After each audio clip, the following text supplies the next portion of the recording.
ತೊಳೆದು ಚರಣಾನನವ ನಡುಗೊಳದೊಳಗೆ ಹೊಕ್ಕು ಅಡಿಗಡಿಗೆ ಮಿಗೆ ಮುಕ್ಕುಳಿಸಿ ತೀರದನುಗುಳಿ ದಿವ್ಯಾಂಭೋಜ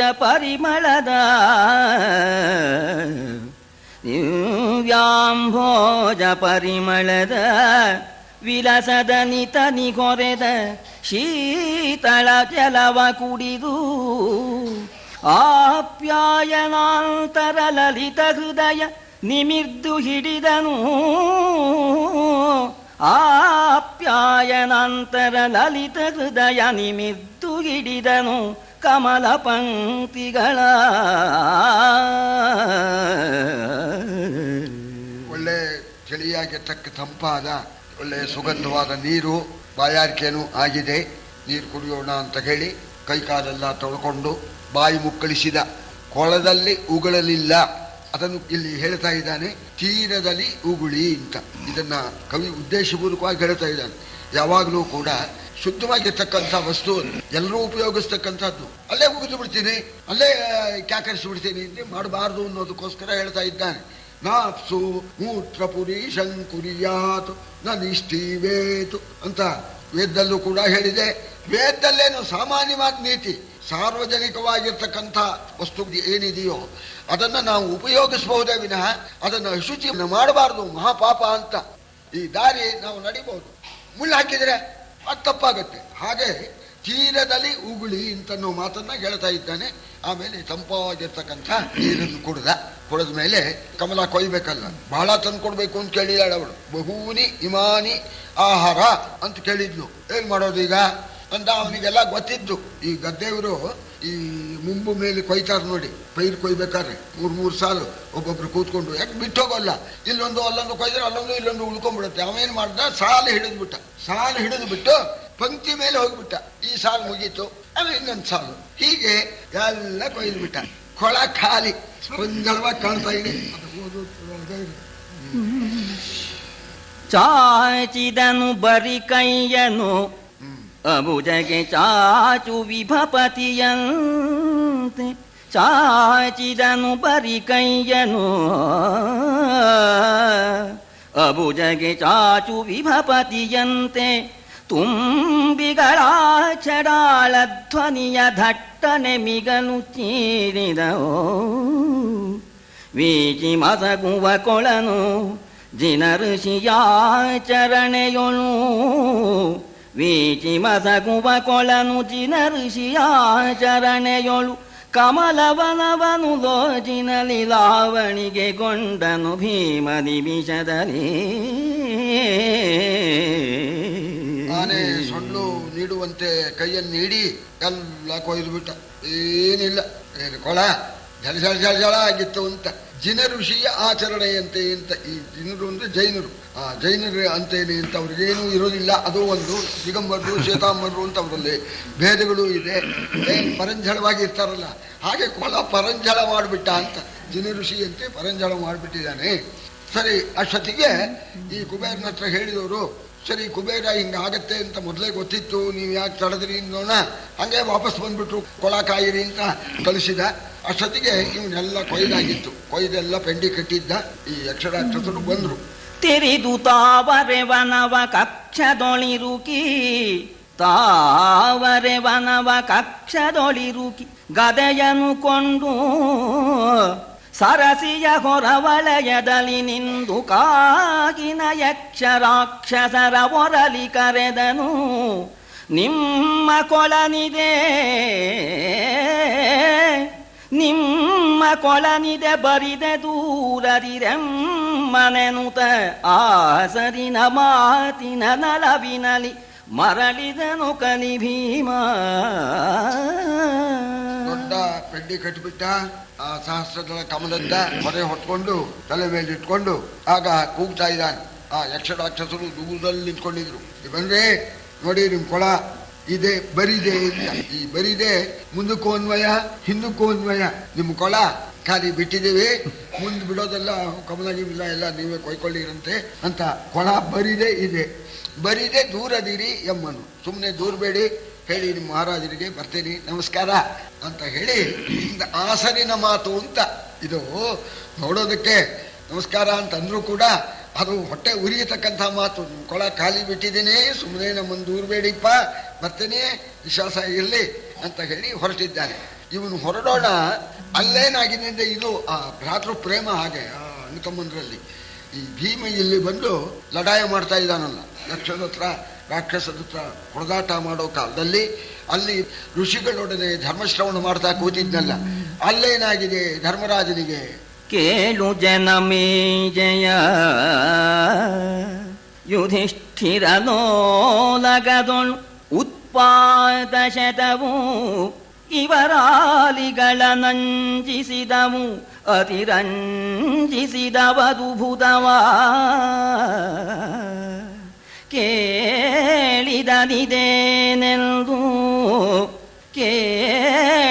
ಕೇಳಿದನಿದೇನೆಂದು ವರ ವಿಪ್ರಾಣಿಯನು ಧೌಮ್ಯಾದಿ ಋಷಿಗಳು ಹೇಳಿದರು ತಚ್ಚಕುನ ಸಂಗತಿಗಳ ಫಲೋತ್ತರವ. ಧರ್ಮರಾಜನ ಓಲಗ ಶಾಲೆಯಲ್ಲಿ ನಾನಾ ವಿಧವಾದ ದುಶ್ಶಕುನಗಳು, ಭೂಕಂಪ, ಆಕಾಶದಲ್ಲಿ ಧೂಮಕೇತು, ನೆಲ ಬಿರಿಯತಕ್ಕಂಥದ್ದು, ಏನು ಗುಡುಗು, ಆ ಸಿಡ್ಲು, ಇಂಥ ನಾನಾ ವಿಧವಾದ ದುಶ್ಶಕುನಗಳಾಗೋಣ. ಧರ್ಮರಾಜನಿಗೆ ಗಾಬರಿ, ಇಂಥ ದುಶ್ಶಕನ ಆಗ್ತಾ ಇದೆಯಲ್ಲ, ಇದಕ್ಕೇನು ಫಲ ಅಂತ. ಆಗ ಅವರು ಇದ್ದಿದ್ದು ಹೇಳಿದ್ರು, ಅಯ್ಯ ಏನೋ ಒಂದು ಭಯ ತೋರ್ತಾ ಇದೆ, ಆದರೆ ಪರಿಹಾರವೂ ಆಗತ್ತೆ ಅಂತ ಈ ಶಕನವೇ ಹೇಳ್ತಾ ಇದೆ ಎಂದ್ರು ಅವರು. ಭಯಕೃತ್ ಭಯನಾಶನ, ನಮ್ಮ ಪರಮಾತ್ಮ ವಿಶ್ವಸಹಸ್ರನಾಮದಲ್ಲಿ ಬರುತ್ತೆ ನೋಡಿ, ಭಯಕೃತ್ ಭಯನಾಶನ, ಭಯ ಉಂಟು ಮಾಡೋನು ಅವನೇ, ಪರಿಹಾರ ಮಾಡೋನು ಅವನೇ. ಹಾಗೆ ಈ ಶಕುನ ಭಯಕೃತವೂ ಆಗಿದೆ, ಭಯನಾಶನವೂ ಆಗಿದೆ. ಅಂದ್ರೆ ಏನೋ ಒಂದು ದೊಡ್ಡ ಆಪತ್ತು ಬರುತ್ತೆ, ಅದು ಪರಿಹಾರವಾಗತ್ತೆ ಅಂತ ಹೇಳ್ತಾ ಇದೆ ಎನ್ನೋಣ. ಧರ್ಮರಾಜನಿಗೆ ಗಾಬರಿ, ಪರಿಹಾರ ಆಗತ್ತೆ ಅನ್ನೋದು ಮುಂದಾಗಿದೆ, ಆಪತ್ತು ಬಂದ್ಬಿಡುತ್ತಲ್ಲ, ಆಪತ್ತು ಬರುತ್ತೆ ಅಂತಂದ್ಮೇಲೆ ಯಾರಿಗೆ ಬರುತ್ತೋ, ಯಾರಿಗೆ ತೊಂದರೆ ಆಗುತ್ತೋ ಅಂತ ಆಗ ವಿಚಾರಿಸಿದ. ಯಾರ್ಯಾರಿದ್ದಾರೆ ಅಂತ ನೋಡಿದ. ಅರ್ಜುನ ಇಲ್ವಲ್ಲ, ಸ್ವರ್ಗದಲ್ಲಿದ್ದಾನೆ. ನಕಲು ಸಹದೇವರು ಅಲ್ಲೇ ಇದ್ರು. ಭೀಮ ಕಾಣಲಿಲ್ಲ. ಸರಿ, ಯಾಕೆ ಭೀಮ ಇಲ್ಲ ಅಂತ ಆಗ ದ್ರೌಪದಿ ಹತ್ರ ಕೇಳಿದ. ಅದೇ ಆ ಒಳ್ಳೆ ಸುಗಂಧದ ವಾಯು ಬೀಸ್ತಲ್ಲ, ಆ ಹೂವು ಹೇಗಿದೆಯೋ ನೋಡೋಣ ಅಂತ ಅಂದೆ. ಬಹುಶಃ ಹೂವು ತರೋಕೆ ಹೋಗಿದ್ದಾರೆ ಅಂತ ಹೇಳಿ ಹೇಳೋಣ. ಸರಸ ಸೌಗಂಧಿಕದ ಪುಷ್ಪೋತ್ತರಕ್ಕೆ ಪವನಜ ಹೋದನೆಂಬುದನು ಅರಸಿಯಿಂದರಿದು ಅವನಿಪತಿ ಪೂರಾಯದು ಗುಡದಲ್ಲಿ ನರನಗದನೇನೋ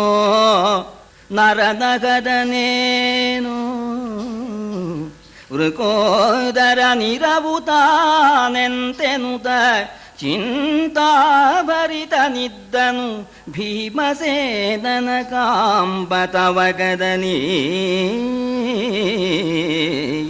ಅರ್ಜುನನಕ ಸ್ವರ್ಗಕ್ಕೆ ಹೋಗಿದ್ದಾನೆ, 5 ವರ್ಷ ಆಯ್ತು, ಬಂದೇ ಇಲ್ಲ ಅವನು. ಇವನು ಕೂಡ ಎಲ್ಲಿಗೆ ಹೋದ್ನೋ ಏನೋ, ನೀನು ಹೀಗೆ ಹೂ ಕೇಳಿಬಿಟ್ಟೆ ಅಂತ ದುಃಖಪಟ್ಟಿದ್ದಾನೆ ಧರ್ಮರಾಜ. ಯಾರಿಗೇನು ತೊಂದರೆ ಕೊಡ್ತಾನೋ, ಆ ಹೂ ತರೋಕ್ ಹೋದಾಗ ಇನ್ನು ಏನೇನಾಗುತ್ತೋ ಅಂತ ಹೇಳಿ ಬಹಳ ದುಃಖವಾಗಿ ಭೀಮನ್ನು ಕಂಡೇ ತೀರ್ಬೇಕು ಅಂತ ಹೇಳಿ ಹೊರಟುಬಿಟ್ಟ ಧರ್ಮರಾಜ. ಯಾವಾಗ ಧರ್ಮರಾಜ ಹೊರಟ್ನೋ, ಹಿಂದೆ ನಕುಲ, ಸಹದೇವ, ದ್ರೌಪದಿ, ಧೌಮ್ಯರು, ಪರಿವಾರ ಎಲ್ಲ ಹೊರಟ್ಬಿಟ್ರು. ಹೌದು, ದಾರಿ ಭೀಮ ಹೋದಕ್ಕೆ ದಾರಿ ನೋಡು, ಏನು ಹೇಳ್ಬೇಕಾಗೇ ಇಲ್ಲ. ಈ ಇದರಲ್ಲಿ ಫಾರೆಸ್ಟ್ ನಲ್ಲಿ ಏನ್ ಮಾಡ್ತಾರೆ ಅಂದ್ರೆ, ಗೊತ್ತಾಗಲಿ ಅಂತ 2 ಫಾರೆಸ್ಟ್ಗೂ ಗೊತ್ತಾಗೋದಕ್ಕೆ ಬೇಲಿ ಗೀಲಿ ಇಲ್ಲ, ಪೈಂಟ್ ಮಾಡ್ತಾರೆ. ಪೈಂಟ್ ಮಾಡೋದು ಅಂದ್ರೆ 10 ಗಜ ಮರ ಗಿಡ ಎಲ್ಲ ಕಡಿದು ಬಿಟ್ಟು ಬಯಲು ಮಾಡಿರ್ತಾರೆ. ಸರಿ, ಭೀಮ ಹೋದ ಜಾಗದಲ್ಲಿ ನಿನ್ನೆ ನಾವು ಹೇಳಿದ್ವಲ್ಲ, ಮರಗಳೆಲ್ಲ ಬುಡ್ ಸಮೇತ ಬಿದ್ದಿತ್ತು ಅಂತ, ಅದೇ ಗುರುತು. ಆ ಸಕಲ ಪರಿವಾರ ರಾಣಿ ವಾಸ ಸಹಿತ ಆರಣ್ಯ ಭವನಾಭ್ಯಾಸಿ ಬಂದನು ಭೀಮಸೇನನ ಗಮನ ಪಥವಿಡಿದು. ಆ ಸುಗಂಧಕ ಪದುಮ ಪರಿಮಳ ಬಾಸಣಿಸಿತು ಈ ಜನ ಮನೋವಿನ್ಯಾಸವನು. ಆ ಸುಗಂಧಕ ಪದುಮ ಪರಿಮಳ ಬಾಸಣಿಸಿತು ಈ ಜನ ಮನೋವಿನ್ಯಾಸವನು. ಇದೆ ಬಂದ ಪವನಜನು, ಇದೆ ಬಂದ ಪವನಜನು ಎಂದುದೀ ಕಡಗ. ಜೀವನ ಹೋಗಿರ್ತಕ್ಕ ಮಾರ್ಗ ಮರ ಎಲ್ಲ ಬಿದ್ದಿತ್ತು. ಅವನ ಹೆಜ್ಜೆ ಆ ಹೆಜ್ಜೆ ಗುರುತಿನ ಮೇಲೆ ಹೋಗ್ತಾ ಇದ್ದಾನೆ. ಆ ಕಡೆಯಿಂದ ಭೀಮ ಬರ್ತಾ ಇದ್ದಾನೆ. ಏನು ಕಮಲದ ಹೊರೆನೇ ಹೊತ್ಕೊಂಡ್ಬಂದ್ಬಿಟ್ಟಿದ್ದಾರೆ. ಎಲ್ಲೋ ಹೂ ಇದ್ದು ಗಾಳಿನೇ ಆ ವಾಸನೆನೆ ಎಲ್ಲರಿಗೂ ಮೋಹ ಉಂಟು ಮಾಡಿಬಿಟ್ಟಿತ್ತು. ಇಲ್ಲಿ ಹೊರೆ ಹೊತ್ಕೊಂಡು ಬರ್ತಾ ಇರೋಣ, ಕಮ್ಮಂತ ವಾಸನೆ ಬಂದ್ಬಿಡ್ತಂತೆ. ಆ ಸೌಗಂಧಿಕ ಪದ್ಮಗಳ ಆ ವಾಸನೆ ಮುಚ್ಕೊಂಡ್ಬಿಡ್ತಂತೆ. ಓ ಏನು ಬಹಳ ವಾಸನೆ ಅಂತ. ಓ ಭೀಮ ಬಂದ, ದೂರಕ್ಕೆ ಕಾಣ್ತಾ ಇದೆ, ಹೊರೆ ಹೊತ್ಕೊಂಡ್ಬಿಟ್ಟಿದ್ದಾನೆ, ಭೀಮ ಬಂದ ಅಂತ ಹೇಳಿ ಎಲ್ಲರೂ ಹೇಳ್ತಾ ಇದ್ದಾರೆ. ಬಂದ ಭೀಮ, ಹೇಗಿದ್ದಾನೆ ಭೀಮ? ಎನ್ನಲು ಬಂದನು ಭೀಮನು, ಅಂಬುಜವನ ವಿದಿರು ಬಂದಂತೆ ಬಂದನು ಭೀಮನು. ಕಂಪಿನ ತನಿರಸದ ತಾವರೆಯ ತೆಕ್ಕೆಯ ತೋಳ ತೋರಿಕೆಯ, ಜಿನುಗು ತುಂಬಿಯ ಜಾಲಿಗೆಯ ತನಿಬಿನುಗು ಮೋರೆಯ, ಕಣ್ಣ ಕೆಂಪಿನ ಘನ ಭಯಂಕರ ರೂಪ ಭೀಮನ ಕಂಡನವನೀಶ. ಬಂದ ಭೀಮ, ಕಮಲದ ವನವೇ ಎದುರಾಗಿ ಬಂತು ಅನ್ನೋ ಹಾಗೆ ಕಾಣ್ತಾ ಇದೆಯಂತೆ. ಹೊತ್ಕೊಂಡ್ಬಿಟ್ಟಿದ್ದಾನೆ, ಕಮಲದ ಹೊರೆಯನ್ನ ಹೊತ್ಕೊಂಡ್ಬಿಟ್ಟಿದ್ದಾನೆ. ತೋಳುಗಳು ಯುದ್ಧ ಮಾಡಿ ಬಂದಿರ್ತಕ್ಕಂಥ ತೋಳು ಅಂತ ಬೇರೆ ಕಾಣಿಸ್ತಾ ಇದೆ. ಆ ಮುಖದಲ್ಲಿ ತೇಜಸ್ಸು ಮಿನುಗುತ್ತಾ ಇದೆಯಂತೆ. ಎರಡು ಕಣ್ಣುಗಳು ಕೂಡ ಕೆಂಪಗಿದೆಯಂತೆ. ಆ ಕಮಲಕ್ಕಾಗಿ ದುಂಬಿಗಳು ಝೇಂಕರಿಸ್ತಾ ಇದೆಯಂತೆ. ಭಯಂಕರವಾಗಿ ಕಾಣ್ತಾ ಇದ್ದಾನೆ. ಇಂಥ ಭೀಮನ್ನ ಧರ್ಮರಾಜ ನೋಡಿದ. ಸೆಳೆದು ತಕ್ಕೈಸಿದನು, ಸೆಳೆದು ತಕ್ಕೈಸಿದನು, ತಾವರೆಗೊಳದ ತೋಟಿಯ ಕದಕ್ಕೆ ಕಂಪಿಸಿ, ಬಳಿಕ ಕಪಿದರ್ಶನದ ಕೌತೂಕಲಕ್ಕೆ ಭುಲ್ಲವಿಸಿ, ನಳಿನ ಗಂಧದ ಗಾಢತರ ಸುಖದೊಳಗೆ ಹೊಂಪುಳಿವೋಗಿ, ನಳಿನ ಗಂಧದ ಗಾಢತರ ಸುಖದೊಳಗೆ ಹೊಂಪುಳಿವೋಗಿ, ಭೂಪತಿ ತಿಲಕನಿದ್ದನು ಗಂಧಮಾದನ ಗಿರಿಯ ತಪ್ಪಲನಿ. ಸರಿ, ಭೀಮನ್ನ ಧರ್ಮರಾಜ ನೋಡದ. ಧರ್ಮರಾಜನ್ನು ಭೀಮ ನೋಡದ, ನಮಸ್ಕಾರ ಮಾಡಿದ. ಭೀಮ ನಮಸ್ಕಾರ ಮಾಡೋಣ. ಆ ಭೀಮನ್ನ ಹಾಗೇನೆ ಒಪ್ಕೊಂಡ್ಬಿಟ್ಟು, ಭೀಮ ಏನೋ ಇದು ಕಣ್ಣೆಲ್ಲ ಕೆಂಪಾಗಿದೆಯಲ್ಲೋ, ಏನಾಯ್ತಪ್ಪ, ಎಲ್ಲಿ ಹೋಗಿದ್ಯೋ ಅಂತ ಕೇಳೋಣ. ಅಣ್ಣ ಇನ್ನೇನಿಲ್ಲ, ನಮ್ಮ ದ್ರೌಪದಿ ಗಾಳಿ ಬಂತಲ್ಲ, ಆ ಪರಿಮಳವನ್ನು ಆಘ್ರಾಣಿಸಿ ಈ ಹೂವನ್ನು ತಂದ್ಕೊಡಿ ಅಂತ ಅವಳು ಕೇಳಿದ್ಲು. ಏನು ಒಂದು ಒಡವೆ ಕೇಳಲಿಲ್ಲ, ಒಂದು ವಸ್ತು ಕೇಳಲಿಲ್ಲ, ಇದುವರೆಗೆ ಏನೂ ಕೇಳೇ ಇಲ್ಲ. ಅವಳು ಕಾಡಿನಲ್ಲಿ ಬಂದು ಬಹಳ ಸಂಕಟ ಪಡ್ತಾ ಇದ್ದಾಳೆ. ಏನೋ ಅವಳಿಗೆ ಖುಷಿ ಆಗುತ್ತಲ್ಲ ಅಂತ ಹೂ ತರೋಣ ಅಂತ ಹೋದೆ. ಅಣ್ಣಯ್ಯ ಏನು ಹೇಳಲಿ, ಇವತ್ತಿನ ಪುಣ್ಯ ದಿವಸ, ಇವತ್ತಿನ ಭಾಗ್ಯ ಏನು ಹೇಳೋಣ.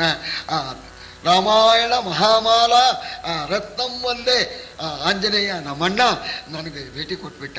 ಭೇಟಿ ಕೊಟ್ಟು ನನ್ನನ್ನು ಆಲಿಂಗನೆ ಮಾಡಿಕೊಂಡು ನನಗೆ ವರವನ್ನು ಕೊಟ್ಬಿಟ್ಟ ಅಂದಾಗ ಧರ್ಮರಾಜನಿಗೆ ಆನಂದ ಬಾಷ್ಪ ಸುರಿತಾ ಇದೆ. ಭೀಮನಿಗಾಯ್ತಲ್ಲ ಅಣ್ಣನ ದರ್ಶನ, ವರಪ್ರಧಾನ ಅನ್ನೋಣ. ಧರ್ಮರಾಜ ಆನಂದ ಪಡ್ತಾ ಇದ್ದಾನೆ. ಆಮೇಲೆ ವರವನ್ನು ಕೊಟ್ಟು ಅದೃಶ್ಯನಾಗಿಬಿಟ್ಟ. ಆಮೇಲೆ ಹೋದೆ. ಆ ಕೊಳ ಸಿಕ್ತು. ಆ ಕೊಳದಲ್ಲಿ ಕಮಲಗಳು ಇತ್ತು. ಅದಕ್ಕೆ ಕುಬೇರ ಕಾವಲು ಹಾಕಿಬಿಟ್ಟಿದ್ದಾನೆ. ಯಾರ ಅಪ್ಪನ ಮನೆಯದೋ ಕಾವಲು ಹಾಕಿದ್ದ. ನಾನು ಹೋದೆ, ಕೊಡೋದಿಲ್ಲ ಅಂದ್ರು ಅವರು. ಸರಿ, ನೀವು ಕೊಡೋದಿಲ್ಲ ಅನ್ನೋದಕ್ಕೆ ನಿಮ್ದೇನು ಹಕ್ಕಿಲ್ಲ ಇಲ್ಲಿ ಹಿಂದೆ, ನಾ ತಗೊಳ್ಳೋಕೆ ಅನ್ಸೋದೆ. ಅವರೆಲ್ಲ ಬಂದು ತಾಡಿದ್ರು. ಯಾರ್ಯಾರು ತಾಡಿದ್ರು ಅವ್ರನ್ನೆಲ್ಲ ಸಮಾರ ಮಾಡಿ ಎಲ್ಲ ಕಮಲನ್ನು ಕೊಯ್ಕೊಂಡು ಆ ಕೊಳ ಖಾಲಿ ಬಿಟ್ಟು ಆ ಹೊರೆ ಕಟ್ಕೊಂಡು ನಾನು ಬರ್ತಾ ಇದ್ದೇನೆ ಅನ್ನೋಣ. ಅಲ್ಲಿ ಹೊಡೆದೆ ಅಂತ ಅಲ್ತಾ ಇರೋಣ. ಇವು ನಡುಗ್ತಾನೆ, ಇಲ್ಲಿ ಪೂರೈಸಿದಾನವ, ಹಾಡದು ಬಿಟ್ಟೇನೋ ಈ ನಡುಗ್ತಾ ಇದ್ದಾನೆ. ಭೀಮನಿಗೆ ಹೇಳ್ತಾ ಇದ್ದಾನೆ, ಭೀಮ ಹಿಂಗೆಲ್ಲ ಮಾಡಬಾರ್ದು ಕಣೋ, ದೇವತಾ ಪುರುಷರು ಯಾರ್ಯಾರ ಮಹಿಮೆ ಏನಿರುತ್ತೋ ನೀನು ಎಲ್ಲ ಕಡೆಯಲ್ಲೂ ಹೋಗಿ ಈ ರೀತಿಯಾಗಿ ಹೊಡೆದಾಟ ಮಾಡ್ತಾ ಇದೀಯ, ಮುಂದೆ ಮಾಡಬೇಡಪ್ಪ ಅನ್ನೋಣ. ಆಗಲಿ ಅಣ್ಣಯ್ಯ, ನಮ್ಮ ತಂಟಿಗೆ ಬರದೇ ಇದ್ರೆ ನಾನು ಯಾರ ತಂಟಿಗೂ ನಾನು ಹೋಗೋದಿಲ್ಲ ಅಂತಂದ. ಅಲ್ಲಿಗೆ ಎಲ್ರಿಗೂ ಸಮಾಧಾನವಾಯಿತು. ಅಲ್ಲಿ ತಮ್ಮ ಜಾಗಕ್ಕೆ ಬಂದಿದ್ದಾರೆ. ಜಾಗಕ್ಕೆ ಬಂದವರು ಸರಿ ಬರೀ ಇಲ್ಲೇ ಆಯಿತು, ಇನ್ನೂ ಮೇಲಿದೆಯಲ್ಲ ಅಂತ ಈ ಗಂಧಮಾದನ ಪರ್ವತದ ತಪ್ಪಲು ಅಂದರೆ ಮಧ್ಯಭಾಗದಲ್ಲಿ ಬದರಿಕಾಶ್ರಮ. ಅಲ್ಲಿ ನರನಾರಾಯಣರು ತಪಸ್ಸು ಮಾಡ್ತಾ ಇದ್ರು. ಒಳ್ಳೆ ಪ್ರಶಸ್ತ ಜಾಗ ಅಂತ ಅಲ್ಲಿ ಉಳ್ಕೊಂಡಿದ್ದಾರೆ. ಇನ್ನೂ ಮೇಲೆ ಅರ್ಧ ಇದೆ ಗುಡ್ಡ. ಅಲ್ಲಿ ಮೇಲೆ ಏನಿದೆ ನೋಡ್ಬೇಕು ಅಂತ. ಈ ಪರಿಮಾಣ ದೊಡ್ಡದಿದೆಯಲ್ಲ, ಏನ್ ಭಯವೇನು, ಮೇಲೆ ಹತ್ತು ಬಿಡೋಣ ಅಂತ ಲಗಾಯಿಸಿರಿ ಅಂದ್ರು. ಹತ್ಬೇಕು ಅಂತ ಮಾರನೇ ದಿವಸ ಪ್ರಯಾಣ ಮಾಡಿದ್ರು. ಗುಡ್ಡದ ಮೇಲಕ್ಕೆ ಹೋಗೋಣ ಅಂತ. ಗಿರಿಯ ತುದಿಗೇರುವ ಮಹೀಶನ ಭರವಸವನು ಅಶರೀರದನಿ ಪರಿಹರಿಸಲು ಇಳಿದನು. ಮರಳಿ ಬಂದನು ಬದರಿಕಾಶ್ರಮಗೆ. ಮೇಲಕ್ಕೆ ಹತ್ತಕ್ಕೆ ಹೊರಟ್ಬಿಟ್ಟಿದ್ದಾರೆ. ಸ್ವಲ್ಪ ದೂರ ಆಗಲೇ ಹೋಗಿದ್ದಾರೆ. ಅಶರೀರವಾಣಿ ಆಯ್ತು. ಧರ್ಮರಾಜ, ನೀನು ಧರ್ಮಪ್ರಭು, ಇಲ್ಲಿಂದ ಮೇಲೆ ಯಾರು ಕೂಡ ಬರೋ ಹಾಗಿಲ್ಲ. ಮನುಷ್ಯರನಕ ಬರಲೇ ಕೂಡುದು, ದೇವತೆಗಳು ಕೂಡ ಇಲ್ಲಿ ಮೇಲೆ ಬರೋ ಹಾಗಿಲ್ಲ. ನೀನು ಆದ್ರಿಂದ ಬರಕೂಡುದು ಅಂತ ಅಶರೀರವಾಣಿ ಆಗೋಣ. ಆಗ ಧೌಮ್ಯರು ಹೇಳಿದ್ರು, ನೋಡಪ್ಪ, ಆ ಶರೀರವಾಣಿ ಆದ್ರೆ ಏನ್ರಿ ನಾವು ಒಂದ್ಸಲ ನೋಡ್ಕೊಂಡ್ ಬರ್ತೀವಿ ಅಂತ ಹೇಳ್ಬೋದು. ಅದು ಹೇಳೋಕಿಲ್ಲ ಇಲ್ಲಿ. ಅದು ಹೇಳಿದ್ದು ಹೋಗ್ಬಿಡ್ತದು. ಟೆಲಿಫೋನ್ನಲ್ಲಿ ಹೇಳ್ಬಿಡ್ತಾರೆ. ಆಮೇಲೆ ಅವ್ರಿಗೆ ನೀ ಹೇಳೋದಕ್ಕೆ ಅವ್ರಿಗೆ ಇಷ್ಟ ಆಯ್ತಲ್ಲಿ. ಅದು ಇಟ್ಟ ಮೇಲೆ ನೀವು ಹೇಳಿದ್ರಲ್ಲಿ ಗೊತ್ತಾಗತ್ಯ, ಮುಗೀತಲ್ಲಿ. ಹಾಗೆ ಇದು ಅಶರೀರವಾಣಿ. ನಾವು ಹೋಗ್ತೇವೆ, ನಮ್ಗೆ ಅಪ್ಪಣೆ ಕೊಡಿ ಅಂತ ನೀವು ಕೇಳೋಕೆ ಇಲ್ಲಿಲ್ಲ. ಆದ್ರಿಂದ ಅಶರೀರವಾಣಿಗೆ ನಾವು ಗೌರವ ಕೊಡಬೇಕು ಅಂತ ಧೌಮ್ಯರು ಅಂದ್ರು. ಆಗ್ಲಿಂದ ಧರ್ಮರಾಜ ಮತ್ತೆ ಇಳಿದು ಬಿಟ್ರು. ಮತ್ತೆ ಯಥಾ ಪ್ರಕಾರ ಅಲ್ಲೇ ಇದ್ರು. ಅಲ್ಲೇ ಇರೋ ಕಾಲಕ್ಕೆ ಏನಾಗಿದೆ, ಅರಸ ಕೇಳೈ ಮತ್ತೆ ಮಾರಿಯ ಪರುಠವನು ಮತ್ತೆ ಮಾರಿಯ ಪರುಠವನು ಅನಿಲಜನು ಬೇಟೆಗೆ ಹರಿದ ನಿತ್ತನು ಬಂದು ಮುತ್ತಿತು ದಾನವರ ಧಾಳಿ. ಸರಿ, ಮತ್ತಿನ್ನೊಂದು ಬಂದು ಮಾರಿಯ ಉಪದ್ರ. ಪಾಂಡವರಿಗೆ ಇನ್ನೊಂದು ತೊಂದರೆ ಬಂತು. ಭೀಮ ಬೇಟಿಗೆ ಹೋಗ್ಬಿಟ್ಟಿದ್ದಾನೆ. ನಕುಲ ಸಹದೇವರು, ಧರ್ಮರಾಜ, ಇವರೆಲ್ಲ, ದ್ರೌಪದಿ, ಇವರೆಲ್ಲ ಇದ್ದಾರೆ. ಆಗ ರಾಕ್ಷಸರು ಬಂದು ಮುಚ್ಚಿಗೆ ಹಾಕ್ಬಿಟ್ರಂತೆ. ಭೀಮ ಇಲ್ಲದೆ ಇರ್ತಕ್ಕ ಸಂದರ್ಭ ನೋಡಿ ಅದರಲ್ಲಿ ಪ್ರಧಾನನಾಗಿರ್ತಕ್ಕಂಥವನು ಖಳಜಟಾಸುರನೆಂಬನು ಆ ದ್ವಿಜ ಕುಲವನಂಜಿಸಿ ಯಮಳರೊಡ ನಿಟ್ಟಳಿಸಿ ಕಾದಿ ಕಠೋರದಲ್ಲಿ ಪಿಡಿದನು ಮಹಾಸತಿಯಾಗ. ಬಲುಗಡಿಯ ನಿವನೊಡನೆ ಹೋದಿದು ಬಳಲಿದರು ಬೆಂಬತ್ತಿದರು. ಗಾವಳಿಯ ಗಜ ಬಜ ತಿರುಗಿತಿತ್ತನು ಪವನ ಜನ ಹೊರೆಗೆ. ಸಂಕ್ಷೇಪವಾಗಿ ಇಲ್ಲಿ ಹೇಳ್ತಾನೆ, ಆ ಜಟಾಸುರ ಅಂತ ಬಹಳ ಭಯಂಕರ ರಾಕ್ಷಸ. ಅವನಿಗೆ ದ್ರೌಪದಿ ಮೇಲೆ ಕಂಡು ಬಿದ್ದು ಬಿಡ್ತು. ಹೇಗಾರು ಮಾಡಿ ದ್ರೌಪದಿಯನ್ನ ಅಪಹರಿಸ್ಬೇಕು ಅಂತ. ಆದ್ರೆ ಭೀಮನ್ನ ನೋಡಿದಾಗ, ಇವ ಇದ್ದಾಗ ನಾ ಏನಾದ್ರು ಕೈ ಇಡೋಕೆ ಹೋದ್ರೆ ನನ್ನನ್ನ ಸಂಹಾರ ಮಾಡಿಬಿಡ್ತಾನೆ. ಆದ್ರಿಂದ ಭೀಮ ಇಲ್ಲದೆ ಇರೋ ಹೊತ್ತಿನಲ್ಲಿ ದ್ರೌಪದಿಯನ್ನ ಅಪಹರಿಸ್ಬೇಕು ಅಂತ ಯೋಚನೆ ಮಾಡಿದ. ಋಷಿ ವೇಷ ಹಾಕೊಂಡ್ಬಿಟ್ಟ. ದಿನ ಇಲ್ಲೇ ಊಟ ವಿಚಾರ. ಧರ್ಮರಾಜನ ಹತ್ರ, ಸ್ವಾಮಿ ಇವತ್ತಿನ ಊಟ ಬಹು ಆನಂದವಾಗಿತ್ತು, ಎಲ್ಲ ನಿಮ್ದೇನೆ ಮಹಿಮೆ ಅಂತ ಧರ್ಮರಾಜನ ಕೊಂಡಾಡೋ. ಸರಿ, ಭೀಮನಿಗೆ ಸ್ವಲ್ಪ ಅನುಮಾನ ಬಂತು. ಅಣ್ಣಯ್ಯ, ಯಾಕೋ ಸ್ವಲ್ಪ ಅತಿ ಮಾಡ್ತಾ ಇದ್ದಾನೆ ಈ ಋಷಿ, ಯಾಕೋ ನಂಗೆ ಅನುಮಾನ, ರಾಕ್ಷಸ ಇದ್ರು ಇರ್ಬೋದು ಅಂತ. ಆಗ ಧರ್ಮರಾಜ ಅಂದ, ಇರ್ಲಿ, ಇದ್ರೆ ಏನ್ ಮಾಡ್ತಾನೆ, ಊಟ ಮಾಡ್ಕೊಂಡು ಹೋಗ್ತಾನೆ ತಾನೆ. ಅಕ್ಷಯ ಪಾತ್ರೆ ಸೂರ್ಯ ಕೊಟ್ಟಿದ್ದಿದ್ದೇ ಇದೆ, ಒಬ್ಬನ ಅನ್ನಕ್ಕೇನು ಊಟ ಮಾಡ್ಕೊಂಡು ಹೋಗ್ಲಿ, ತೊಂದರೆ ಕೊಟ್ಟರೆ ನೋಡ್ಕೊಳ್ಳೋಣ. ಅವಾಗ ಈಗ ಆ ಋಷಿ ವೇಷಕ್ಕೆ ನಾವು ಬೆಲೆ ಕೊಡಬೇಕು ಅಂತ ಅಣ್ಣ ತಮ್ಮ ಇಬ್ರು ಮಾತಾಡ್ಕೊಂಡು ಸುಮ್ಮನಿದ್ದಾರೆ. ಅವನ ಮೇಲೆ ಒಂದು ಕಣ್ಣು ಇದ್ದೇ ಇದೆ. ಅವೇನ್ ಮಾಡ್ದ, ಭೀಮಿ ಇಲ್ಲದೆ ಇರೋ ಹೊತ್ತಲ್ಲಿ ದ್ರೌಪದಿ ಹೊತ್ಕೊಂಡು ಹೊರಟ್ರೆ ಧರ್ಮರಾಜ, ನಕುಲ, ಸಹದೇವ ಅವರೇನು ಸುಮ್ಮನೆ ಇರ್ತಾರೆಯೋ, ಅವರು ಬಡದಾಟಕ್ಕೆ ಬರ್ತಾರೆ. ಒಂದ್ ಪಕ್ಷ ನಾ ಗೆಲ್ಬಹುದು, ಅವ್ರನ್ನ ಗೆಲ್ಲೋ ಹತ್ತಿ ಭೀಮ ಬಂದ್ಬಿಟ್ರೆ ಅದಕ್ಕೆ ಒಂದು ಕೆಲಸ ಮಾಡೋದು. ಈಗ ಇವರು ಸಮೇತ ಹೊತ್ಕೊಂಡ್ಬಿಡೋದು, ಹೋಗ್ಬಿಡೋದು, ದೂರ ಹೋಗ್ಬಿಡೋದು, ನಮ್ಮ ರಾಕ್ಷಸ ಪಡೆ ಸೇರಿಸ್ಕೊಂಡ್ಬಿಡೋದು. ಆವಾಗ ಈ 3 ಜನರನ್ನು ಸಂಹಾರ ಮಾಡ್ಬಿಡೋದು. ದ್ರೌಪದಿ ನಮ್ಮವಳಾಗ್ತಾಳೆ ಅಂತ ಇವೇನ್ ಮಾಡ್ತಾನೆ, ಮೊದಲು ಆಯುಧಗಳನ್ನೆಲ್ಲ ಜಮಾಯಿಸ್ಬಿಟ್ಟ. ಈ ಪಾಂಡವರಿಗೆ ಆಯುಧ ಸಿಗಬಾರ್ದಲ್ಲ, ಈ 3 ಜನಕ್ಕೂ ಆಯುಧಗಳನ್ನೆಲ್ಲ ಕಟ್ಬಿಟ್ಟ. ಆಮೇಲೆ ಈ 4ರನ್ನು ಹೊತ್ಕೊಂಡ್ಬಿಟ್ಟ. ದ್ರೌಪದಿನ, ಧರ್ಮರಾಜನ್ನ, ನಕುಲನ್ನ, ಸಹದೇವನ್ನ ಹೊತ್ಕೊಂಡು ಹೋಗ್ತಾ ಇದ್ದಾನೆ. ರಾಕ್ಷಸನಾಗ್ಬಿಟ್ಟ. ಏನು ಪರ್ವತಾಕಾರ ರಾಕ್ಷಸ. ಅದ್ ನೋಡಿಬಿಟ್ಟು ದ್ರೌಪದಿಗೆ ಬಹಳ ಗಾಬರಿ ಆಯ್ತು. ನಕುಲ ಅನಕ ಅಳೋಕೆ ಪ್ರಾರಂಭ ಮಾಡ್ಬಿಟ್ಟ. ಸಹದೇವ ಹೆದರಬಾರ್ದು ಅಂತ ಸಹದೇವ ಹೇಳ್ತಾ ಇದ್ದಾನೆ. ಆಗ ನೋಡಿದ, ಭೀಮ ಬರಬೇಕು, ಭೀಮನೇ ಇವನನ್ನು ಸಂಹಾರ ಮಾಡಬೇಕು ಅಂತ ಹೇಳಿ ತಥೋ ಯುಧಿಷ್ಠಿರಸ್ತಸ್ಯ ಗುರುಕ ಸಮಪದ್ಯತ. ಆಗ ಧರ್ಮರಾಜ ನೋಡಿದ, ಹೆದರಬೇಡಿ, ಇವನಿಗೆ ಹೋಗೋಕ್ಕಾಗದ ಹಾಗೆ ನಾನು ಮಾಡ್ತೇನೆ ಅಂತ ಅಂದ್ಬಿಟ್ಟು ಗುಡ್ಡದ ಹಾಗೆ ಭಾರ ಆಗಿಬಿಟ್ಟ ಧರ್ಮರಾಜ. ಗುರುಕ ಸಮಪದ್ಯತ, ಹೊರೋಸ್ ಹೊತ್ಕೊಂಡ್ಬಿಟ್ಟಿಯಾನೆ.